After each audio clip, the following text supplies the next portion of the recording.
Setelah kita bertobat, apakah kita sanggup menjalani hidup dengan penuh tanggung jawab di hadapan Allah dengan sempurna dan tanpa kelemahan, tanpa kekurangan?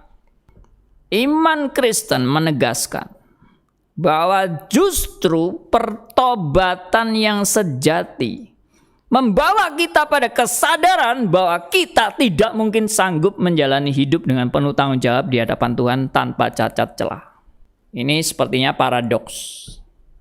Tapi orang yang mengalami pertobatan sejati justru sadar, aku tidak punya kemampuan untuk bertanggung jawab dari diriku sendiri tanpa anugerah Tuhan. Jadi tadi kesadaran bertanggung jawab itu sudah anugerah Tuhan. Tapi setelah kesadaran bertanggung jawab, aku pun disadarkan aku nggak mampu bertanggung jawab. Aneh ya? Aku nggak mungkin mampu dari diriku sendiri untuk aku sanggup bertanggung jawab terhadap semuanya ini kalau nggak ada anugerah Tuhan. Nah, kesadaran ini itu disadari oleh Rasul Paulus. Di dalam dia menunjukkan bagaimana dia pergumulan dia sebagai seorang yang percaya. Dia sendiri nggak sanggup bertanggung jawab. Perhatikan.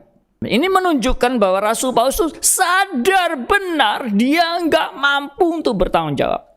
Roma 7 ayat 18 dan 19. Sebab aku tahu bahwa di dalam aku, yaitu di dalam aku sebagai manusia, tidak ada sesuatu yang baik. Sebab kehendak memang ada di dalam aku, tetapi bukan hal berbuat apa yang baik. Sebab bukan apa yang aku kehendaki, yaitu yang baik yang aku perbuat, melainkan apa yang tidak aku kehendaki, yaitu yang jahat yang aku perbuat. Tafsiran ayat ini ada dua macam. Kalau orang Arminian menafsirkan ini adalah manusia lama dari Rasul Paulus. Rasul Paulus sebagai manusia Paulus yang sebelum bertobat. Nah, sebelum dia bertobat, dia itu tidak ada yang baik dalam dirinya, nggak ada yang baik. Memang dia mau berbuat baik, tapi dia nggak sanggup. Yang dilakukan justru yang jahat. Nah, tafsiran pertama. Tapi tafsiran kedua justru dari Reform. Yang menafsirkan, ini justru Paulus setelah bertobat. Loh, orang bertobat kok sampai ngomong kayak gini? Justru ini kebenarannya.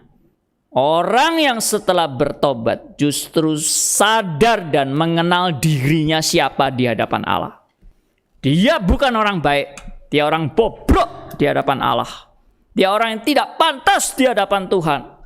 Maka Roh Kudus justru mencelikkan mata rohani kita untuk memahami siapa aku di hadapan Allah. Tanpa Roh Kudus mencelikan mata rohaniku itu, aku nggak kenal siapa diriku yang begitu bobrok dan tidak pantas di hadapan Allah. Dan ini Rasul Paulus justru sadar setelah dia bertobat. Saya setuju dengan tafsiran Reform ini. Bahkan menegaskan apa? Rasul Paulus sebelum bertobat justru dia merasa dia orang baik. Betul?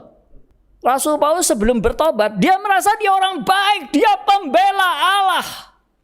Saya mau bunuh pengikut Kristus yang kurang ajar, yang melawan agama Yahudi. Saya mau bunuh itu. Saya pembela Allah. Dia merasa dia orang baik. Paulus tidak pernah merasa dirinya berdosa sebelum dia bertobat. Karena dia orang Farisi, dia orang berkedudukan, rohaniawan, terhormat. Jadi kalimat ini pasti kalimat setelah pertobatan. Dan tidak menunjukkan Paulus yang dulu. Paulus yang sekarang setelah bertobat, dia sadar dia masih punya manusia lama. Luar biasa kan? Jadi kesimpulannya apa? Kalau saudara sadar bahwa saudara nggak mampu untuk mentaati hukum Allah dengan sempurna, itulah justru anugerah Tuhan. Kalau saudara merasa saya sanggup, saya bisa suci, saya sanggup mentaati semua hukum Allah, itu Anda ditipu oleh setan. Karena justru Alkitab mengatakan kamu tidak pernah diselamatkan melalui mentaati hukum Taurat. Tidak mungkin. Tidak ada orang bisa diselamatkan dengan mentaati hukum Taurat. Tidak bisa. Kenapa? Nggak ada yang sanggup. Nggak ada yang mampu. Berikutnya. Karena itu, kita bukan sanggup, tetapi disanggupkan oleh pekerjaan Roh Kudus. Atau yang lebih tepat, kita bukan sanggup, tapi dianggap sanggup. Karena karya Kristus yang sudah membayar lunas segenap dosa-dosa kita. Kamu disanggupkan. Atau dianggap sanggup. Karena apa? Kristus yang sudah menggenapi semua yang harus kita lakukan untuk mencapai keselamatan. Kristus yang menggenapi bagi saudara dan saya. Dan karena itu Kristus berkorban. Ini berarti apa lagi? Semua karena anugerahnya. Kita semua sedang diproses dalam pembaruan demi pembaruan. Dalam kasih karunia demi kasih karunia. Saya kagum dengan kata-kata ini. Dalam kasih karunia demi kasih karunia. Bukan dalam kasih karunia kemudian tanggung jawab saya. Bukan dalam kasih karunia kemudian perbuatan saya menentukan. Tidak. Dalam kasih karunia demi kasih karunia. Apakah ini fatalisme? No. Coba kita lihat Yohanes 1 ayat 16. Karena dari kepenuhannya kita semua telah menerima kasih karunia demi kasih karunia. Kita menerima kasih karunia demi kasih karunia. Alias menerima anugerah demi anugerah. Semua adalah pemberian. Bukan karyamu. Bukan kehebatanmu. Kalau kamu sadar kamu bertanggung jawab. Kamu setelah menerima keselamatan kamu sadar akan tanggung jawabmu, itu kasih karunia. Tapi setelah kamu disadarkan kamu gak mungkin mampu bertanggung jawab dengan kekuatan dirimu sendiri, itu kasih karunia.